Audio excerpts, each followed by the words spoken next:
स्वागत है आप लोगों का डी डिजाइनिंग में। पिछली वीडियो में हमने जीसैप के बेसिक्स को देखा था। इस वीडियो में हम जीसैप का टाइमलाइन फीचर देखने वाले हैं। अब अगर आप लोगों ने पिछली वीडियो नहीं देखी तो वो वीडियो जरूर देख लें ये वीडियो देखने से पहले, क्योंकि ये वीडियो उसी का पार्ट 2 है। अब यहाँ पर मैं 28 और 29 लाइन को अनकमेंट करूंगा कंट्रोल+/ दबा के अपने कीबोर्ड पे। फिर उसके बाद अब मैं यहाँ पर कंट्रोल+S से सेव करूंगा और अपने ब्राउजर पे जाऊंगा। तो ये हमारे पास एनिमेशन थी। अब मैं यहाँ पर चाहता हूँ कि ये जो एनिमेशन जो है ये एक के बाद एक प्ले हो, मतलब एक सीक्वेंस में प्ले होए। पहले ये वाली एनिमेशन ख़त्म हुए, फिर ये सेकंड स्टार्ट होए, फिर थर्ड।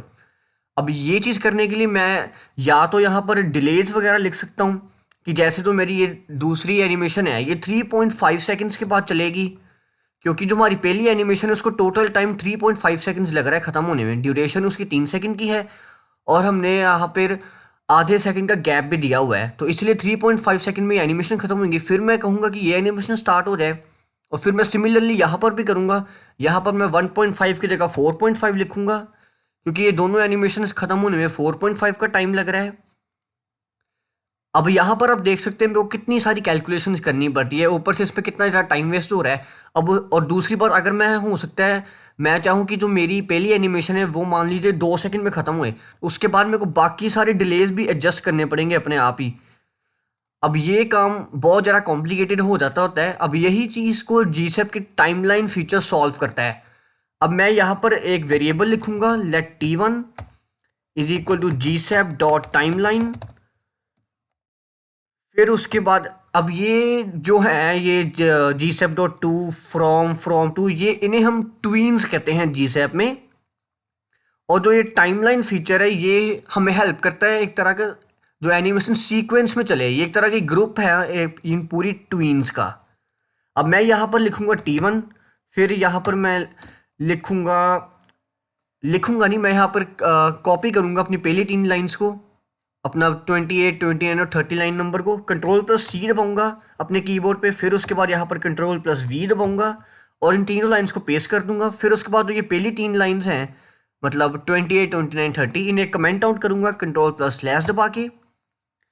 फिर उसके बाद अब जब हम ऐसे लिख देते हैं तो हमें यहाँ पर जीसैप लिखने की कोई ज़रूरत नहीं है। यहाँ पर मैं जीसैप को हटा दूंगा। फिर उसके बाद हमें यहाँ पर अब डिलेज लिखने की भी कोई ज़रूरत नहीं पड़ेगी। डिलेज भी अब मैं बैक स्पेस करके डिलीट कर रहा हूँ। कंट्रोल+S से सेव करूंगा और अपने ब्राउज़र पे जाऊंगा। तो यहाँ पर आप देख सकते हैं एनिमेशन एक सीक्वेंस में अपने आप चल रही हैं। अगर मैं आपको दोबारा से रिफ्रेश करके दिखाऊं पेज, तो यहाँ पर आप देख सकते हैं पहले ये खत्म हुई, फिर ये और फिर ये लास्ट वाली। तो ये काम कितना ज़रा आसान हो गया जीसैप की टाइमलाइन के फीचर से, कोई हमें डिलेज भी कैलकुलेट नहीं करने पड़े। और यहाँ पर हमें कितनी ज़्यादा फ्लेक्सिबिलिटी भी मिल जाती है। मैं यहाँ पे ड्यूरेशन को बढ़ा भी सकता हूँ, 3 कर सकता हूँ, तब भी कोई प्रॉब्लम नहीं होने वाली। कंट्रोल+S से सेव करूँगा, ब्राउज़र पे जाऊँगा, तो यहाँ पर आप देख सकते हैं तब भी ये अपने आप एक के बाद ही एक एनिमेट हो रही है। अब मैं यहाँ पर क्या करूँगा, मैं थोड़ी सी इन वैल्यूज़ को एडजस्ट करूँगा। मैं यहाँ पर इसका एक्स वैल्यू कर दूँगा 500 पिक्सल। अब ये 0 से 500 पिक्सल जाएगी। फिर उसके बाद मैं यहाँ पर रोटेट एक्स की जगह रोटेट जेड लिखूँगा 90 डिग्री। कंट्रोल+S से सेव करूँगा, अपने ब्राउज़र पे जाऊँगा। तो अब आप यहाँ पर देख सकते हैं अब ये थोड़ी ठीक लग रही है एनिमेशन, मतलब पता लग रहा है हमें अच्छे से ज़रा। तो अब यहाँ पर हम एक और पैरामीटर भी ये दे सकते हैं। यहाँ पर जैसे हमने ये पैरामीटर दिया था एक box2, फिर यहाँ पर हमने एनिमेशन की थी, वैसे ही हम यहाँ पर एक और पैरामीटर दे सकते हैं। वो होगा कि जैसे आप जीसैप की जो टाइमलाइन है बाई मतलब एक के बाद एक सीक्वेंस में एनिमेट हो रही हैं। अब अगर आप चाहते हैं कि कोई एनिमेशन थोड़ी पहले हो जाए तो अब यहाँ पर वो चीज़ लिख सकते हैं। जैसे मैं यहाँ पर अगर 1 लिख दूंगा, कंट्रोल+S से सेव करूँगा, अपने ब्राउज़र पे जाऊँगा, यहाँ पर आप देख सकते हैं ये एनिमेशन ख़त्म होने से पहले ये ख़त्म होगी। तो यहाँ पर आप ऐसे कर सकते हैं। फिर उसके बाद अब एक चीज़ जो पिछली वीडियो में मैं बताना भूल गया था वो था ईज फंक्शन। ईज फंक्शन जो है वो हमारी एनिमेशन की टाइमिंग को एडजस्ट करने में हेल्प करता है। जैसे ये जो एनिमेशन है हमारी जो हैशटैग box1 पे हो रही है, इसको एनिमेट होने में 1 सेकंड लगेगा, लेकिन वो 1 सेकंड में किस तरीके से टाइमिंग के साथ होएगी एनिमेट, हम वो चीज़ ईजी से डिसाइड कर सकते हैं। अब अगर मैं यहाँ पर लिखूँ कॉमा लगा के ईज, सेमीकोलन, फिर उसके बाद यहाँ पर इलास्टिक लिख दूँ। इलास्टिक एक तरह की ईज की टाइप है, हम दे सकते हैं, काफ़ी सारी टाइप्स हैं हमारे पास पावर 1 डॉट इन है, पावर 1 डॉट आउट है, पावर 2 डॉट इन है, पावर 2 डॉट आउट है। तो हमारे पास बहुत सारी यहाँ पे टाइप्स हैं। कंट्रोल प्लस एस से सेव करूंगा, अपने ब्राउज़र पे जाऊंगा।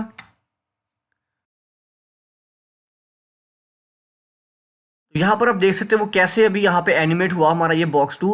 अब मैं अपने ड्यूरेशन थोड़ी सी इसकी इंक्रीज कर देता हूँ ताकि आप लोगों को पता लग जाए यहाँ पे अच्छे कि क्या इलास्टिक क्या कर रहा है। कंट्रोल प्लस एस से सेव करूंगा, फिर से अपने ब्राउज़र पे जाऊंगा। तो अब यहाँ पर आप देख सकते हो उसकी वो कैसे एनिमेट हो रहा है। अब हमारे पास काफ़ी सारे ईजीज होते हैं जैसा कि मैंने आपको बताया था। अब सारे ईजीज के बारे में जानने के लिए आप यहाँ पे अपने ब्राउज़र पे जाएं, एक नई टैब खोलें, यहाँ पर लिखिए GSAP ईज।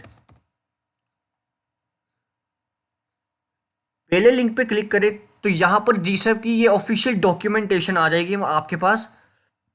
अब GSAP डॉक्स लिख के भी ये चीज़ सर्च कर सकते हैं, जैसे यहाँ पर लिंक में लिखा आ गया डॉक्स के अंदर। तो ये GSAP की ऑफिशियल डॉक्यूमेंटेशन है। यहाँ पर आप देख सकते हैं हमारे पास कितने सारी ईजीज है। हमारे पास पावर 1 डॉट आउट है, फिर इसके आगे भी टाइप है इन आउट, मतलब कैटेगरीज है, फिर पावर 2 3 4 बाउंस, इलास्टिक। तो ये सब है यहाँ पे जिसके साथ आप खुद एक्सपेरिमेंट करके देख सकते हैं यहाँ पे। तो अब मैं यहाँ पर अपने डॉक्यूमेंट पे जाऊँगा वापस। अब अगर आप लोग चाहते हैं कि कोई जो प्रॉपर्टी है जैसे ये एक्स, ड्यूरेशन, स्केल वगैरह, ये सभी ट्वीन्स जो हैं हमारी, ये डॉट टू, फ्रॉम टू, इन सभी पे लग जाएं, तो आप यहाँ पर कर सकते हैं। अपनी टाइमलाइन जो फंक्शन हमने यहाँ पे लिखा है आप यहाँ पर कर सकते हैं, जाके आप यहाँ पे डिफ़ॉल्ट्स लिख सकते हैं, डिफ़ॉल्ट्स। फिर उसके बाद ये डिफ़ॉल्ट्स जो है ये एक ऑब्जेक्ट लेता है। आप यहाँ पर लिख सकते हैं कि जो हमारी ड्यूरेशन होएगी इन सभी ट्वीन की वो 2 सेकंड होएगी। अब ये जो टाइमलाइन फंक्शन है ये भी ऑब्जेक्ट को ही एज आ आर्ग्यूमेंट लेता है, तो हम यहाँ पर भी करली ब्रेसेस देंगे। फिर उसके बाद हमने जो यहाँ पर ड्यूरेशन दी हुई है हम इसे भी हटाएंगे और यहाँ से भी हटाएंगे। अब जो हमारा ये तीनों ट्वीन्स है इनमें बाय डिफ़ॉल्ट ड्यूरेशन लगती हुई है 2 सेकंड की। कंट्रोल प्लस एस से सेव करूँगा, अपने ब्राउज़र पे जाऊँगा। तो यहाँ पर आप देख सकते हैं हमारी सारी एनिमेशन को मतलब 2 सेकंड ही लग रहे हैं एनिमेट होने में। अब मैं ये जो फ्रॉम टू है इसे यहाँ से रिपीट 3 हटा दूंगा क्योंकि अब ये चीज़ थोड़ी इरिटेट कर रही है जब ये बार बार खुद को एनिमेट कर रहा है। कंट्रोल प्लस एस से सेव करूँगा। तो अब अगर आप चाहते हैं जो आपकी ये पूरी की पूरी टाइमलाइन है इस पर भी कोई प्रॉपर्टी लग जाए, जैसे अगर मैं चाहता हूँ कि ये जो टाइमलाइन है 3 बार ही रिपीट हो, तो आप ये भी कर सकते हैं। आप यहाँ पर कॉमा लगाएं, फिर उसके बाद यहाँ पे लिखिए रिपीट रिपीट रिपीट, फिर उसके बाद आप यहाँ पर लिख सकते हैं 3। इससे क्या होगा, इससे आपकी ये जो टाइमलाइन है 3 बार ही रिपीट होगी। पहले ये तीनों एनिमेट होंगे ट्वीन्स, फिर उसके बाद दोबारा से ही 3 एनिमेट होंगे, फिर दोबारा से होंगे ये। कंट्रोल प्लस एस से सेव करूँगा, अपने ब्राउज़र में जाऊँगा। तो यहाँ पर आप देख सकते हैं एक बार ही एनिमेट हो रहा है पूरा। तो फिर उसके बाद अब दोबारा से एनिमेट होना शुरू हो चुका है। अब ऐसे ही हमारे पास कुछ और भी फंक्शन है टाइमलाइन के रिलेटेड, जैसे कि हमारे पास यहाँ पर एक सीक फंक्शन है, एक रिज्यूम है, एक पॉज भी है। अब मैं यहाँ पर अपने इस बॉडी पे जाऊँगा और यहाँ पर एक लिखूँगा बटन्स डॉट बटन्स नाम की एक क्लास बनाऊँगा। उसके अंदर होंगे 3 बटन्स। यहाँ पे लिखूँगा बटन डॉट btn, फिर उसके बाद ऑल शिफ्ट डाउन करूँगा, इन्हें डुप्लीकेट करूँगा। पहला जो बटन होगा यहाँ पर लिख दूँगा रिवर्स। उसके बाद जो इसकी क्लास, फिर उसके बाद क्लास इसकी बटन ही रहेगी। दूसरी जो होगी इसकी क्लास मैं 2 करूँगा, यहाँ पर लिख दूँगा रिज्यूम। फिर उसके बाद जो तीसरा बटन होगा उसकी क्लास btn3 होएगी, यहाँ पर लिख दूँगा मैं पॉज। फिर उसके बाद अब मैं यहाँ पर इन तीनों को सिलेक्ट करूँगा अपनी जावास्क्रिप्ट की हेल्प से। मैं यहाँ पर लिखूँगा let btn equals to document dot query selector. फिर यहाँ पर मैं क्लास दूंगा, क्लास का नाम दूंगा सिलेक्ट करने के लिए। यहाँ पर मैं लिख दूंगा डॉट btn, फिर मैं ऑल शिफ्ट डाउन करूँगा डुप्लीकेट करने के लिए 2 बारी। यहाँ पर लिखूंगा btn2, यहाँ पर भी btn2 लिख दूंगा। फिर उसके बाद यहाँ पर वेरिएबल का नाम भी btn3 होगा, क्लास का नाम भी btn3। आप वेरिएबल का नाम कुछ और भी रख सकते हैं, वो बिल्कुल आपकी मर्जी है। यहाँ पर अपना नाम भी लिख सकते हैं। फिर उसके बाद अब मैं यहाँ पर लिखूंगा btn.add इवेंट लिसनर।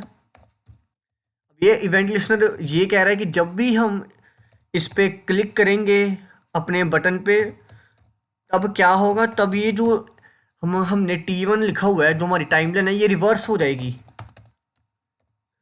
अब फिर इसके बाद मैं इसे सिलेक्ट करूंगा, ऑल शिफ्ट डाउन दबा के डुप्लीकेट करूंगा, यहाँ पर लिख दूंगा btn2, और जब भी btn2 पे क्लिक होगा तब ये रिज्यूम हो जाएगी अब हमारी टाइमलाइन। यहाँ पर रिज्यूम लिख दूंगा, फिर उसके बाद btn3 लिखूंगा यहाँ पे, फिर यहाँ पर मैं लिखूंगा पॉज। अब मैं Ctrl+S दबा के इस फाइल को सेव करूंगा, फिर उसके बाद अपने ब्राउज़र पे जाऊंगा। तो एक मिनट में यहाँ पर एक्स जो है सिर्फ 200 पिक्सल ही होगा आगे, क्योंकि ये हमारे बटन्स को कवर कर रहा है। अब मैं Ctrl+S से सेव करूंगा, फिर से ब्राउज़र पे जाऊंगा। तो अब अगर मैं यहाँ पर पॉज पे क्लिक करूँ तो आप देखना यहाँ पर ये एनिमेशन बीच में रुक गई है। अब देख सकते हैं ये हमारा पूरा ऊपर तक जाता रहा तीसरा बॉक्स, लेकिन अब हमने इस पॉज पे बटन पे क्लिक करके एनिमेशन को बीच में ही रोक दिया है। अब मैं अगर यहाँ पर रिज्यूम पे क्लिक करूँगा तो ये तभी दोबारा से प्ले हो जाएगी, यहाँ पर आप देख सकते हैं। अब फिर इसके बाद अगर मैं यहाँ पर इस एनिमेशन को पॉज कर दूँ और फिर यहाँ पे रिवर्स पे क्लिक करूँ तो ये एनिमेशन रिवर्स चली जाएगी। आप देख सकते हैं यहाँ पर अभी रिवर्स हो रही है एनिमेशन। अब इसी तरह हमारे पास एक सीक फंक्शन भी है, तो मैं यहाँ पर लिखूंगा t1.seek। अब सीक फंक्शन क्या करता है, वो आपको जो आपकी एनिमेशन है उसका प्ले हेड का टाइम इंक्रीज करने में हेल्प करता है। जैसे अगर मेरी एनिमेशन है उससे 5 सेकंड लग रहे ख़त्म होने में, तो अगर मैं यहाँ पे 2 सेकंड लिख दूंगा तो मेरी एनिमेशन जब मैं अपने डॉक्यूमेंट पे जाऊँगा तो जो 5 सेकंड की एनिमेशन थी उसकी 2 सेकंड पहले ही एनिमेट हो चुके होंगे। एनिमेशन मेरी सीधा तीसरे सेकंड से शुरू होगी।